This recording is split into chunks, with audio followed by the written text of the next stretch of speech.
गणिसा, आप सभी का बहुत बहुत स्वागत है मेरे चैनल पे। तो आज की इस वीडियो में मैं आपको बताऊंगी कि राजपूतों में नई बींदनी यानी कि नई दुल्हन का गृह प्रवेश कैसे किया जाता है। उसके गृह प्रवेश के समय कौन कौन से रीति रिवाज और रस्में की जाती हैं, इसी की बात हम आज की इस वीडियो में करेंगे। अगर आपको वीडियो ज़रा सी भी अच्छी लगे तो प्लीज़ इसे एंड तक ज़रूर देखिएगा और अपनी फ्रेंड फैमिली के साथ ज़रूर इसे शेयर कीजिएगा और मेरे चैनल को सब्सक्राइब करना ना भूलें। तो चलिए स्टार्ट करते हैं।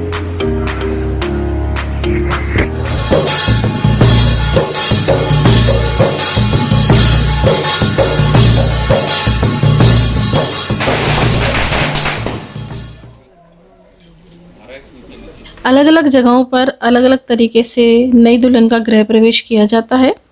हर जगह अलग अलग रस्में होती हैं, अलग रीति रिवाज होते हैं। यहाँ मैं वही रस्में बता रही हूँ जो राजपूतों में नई दुल्हन के समय की जाती है, यानी कि नई बींदनी के समय की जाती है।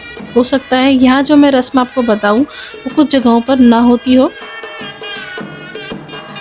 या फिर हो सकता है कुछ जगहों पर इन रस्मों को कुछ अलग तरीके से किया जाता हो, कुछ बदलाव हो सकते हैं। यहाँ मुझे जितनी जानकारी मिल सकी है मैं उतनी जानकारी आपके साथ यहाँ शेयर कर रही हूँ। नई दुल्हन जब पहली बार ससुराल आती है तो उसकी सास उसे अपनी गोद में उठाकर नीचे उतारती है। कहीं कहीं ये रस्म होती है और कहीं कहीं नहीं होती है। कहीं कहीं इस रस्म को बड़ी ननद या भाभी भी करती है। उसके बाद दुल्हन को दाहिना पैर आगे करने के लिए कहा जाता है, क्योंकि दाहिना पैर शुभ होता है। उसके बाद परिवार के सभी सदस्य दूल्हा दुल्हन पर वारनी फेरनी करते हैं, यानी कि उन पे पैसे वारे जाते हैं ताकि उनकी जोड़ी सलामत रहे और उन्हें किसी की नज़र ना लगे।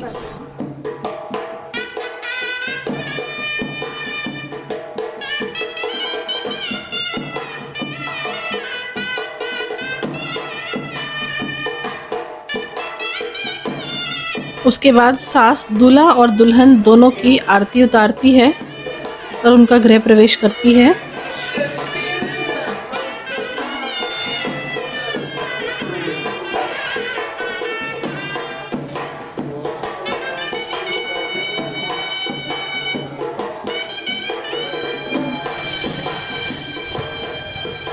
आरती करने के बाद सास दूल्हा और दुल्हन दोनों को बारी बारी से किसी धागे या मोली से नापती है।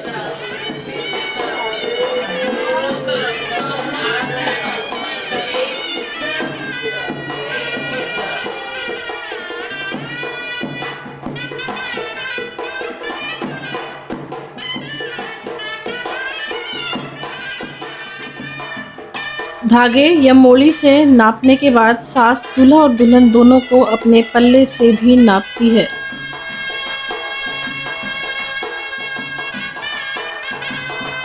उसके बाद ढोल नगाड़ों और फूलों से दूल्हा दुल्हन दोनों का स्वागत किया जाता है और साथ ही ढोलन और शहनाई वाले को नेक दिया जाता है।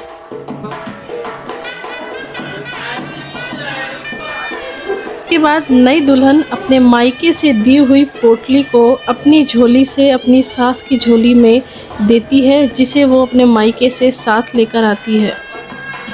इसके बाद दूल्हे की बहनें बार रुकाई की रस्म करती हैं, जिसमें वो दूल्हा और दुल्हन दोनों को घर में प्रवेश करने से रोकती हैं, यानी कि वो उसके बदले कुछ नेग मांगती हैं। जब तक उन्हें नेग नहीं मिलता वो घर में प्रवेश करने नहीं देती हैं, इसीलिए दूल्हे को उन्हें नेग देना पड़ता है और उसके बाद ही वो घर में प्रवेश करते हैं। उसके बाद नई दुल्हन रोली डाले हुए पानी में, जो कि किसी बड़ी परात या बड़ी थाली में होता है, अपने पैर डालती है और अपने पैर मांडते हुए घर में प्रवेश करती है। उसके बाद दुल्हन की ओढ़नी या उसके लहंगे में किसी सोने की चीज़ को या फिर नथ को अटकाया जाता है। यह एक बहुत पुरानी रस्म है जिसे आज भी दुल्हन के गृह प्रवेश के समय किया जाता है।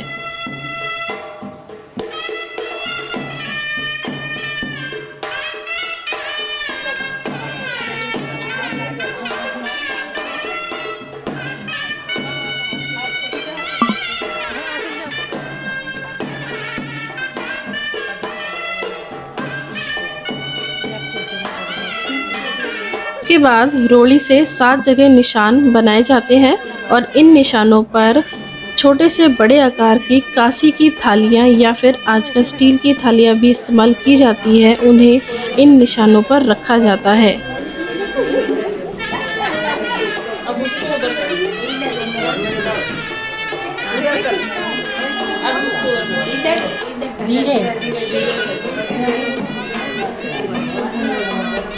इसके बाद दूल्हा अपनी तलवार से इन थालियों को इधर से उधर सरकाता है।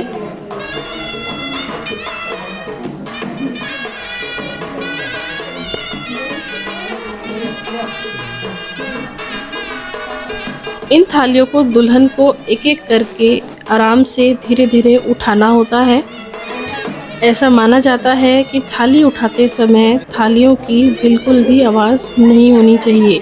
जितनी कम आवाज़ होगी उतना ही ज़्यादा सास बहू में स्नेह और प्रेम बना रहता है। उसके बाद दुल्हन थालियों को इकट्ठा करके अपनी सास की झोली या गोद में देती है। उसके बदले सास उसे कुछ नेक या उपहार देती है। क्या? तो आई होप आपको वीडियो अच्छी लगी होगी और आपके लिए वीडियो हेल्पफुल रहे। मैं मिलती हूँ आपसे अगली नेक्स्ट वीडियो में, तब तक के लिए थैंक यू। नमो गणी।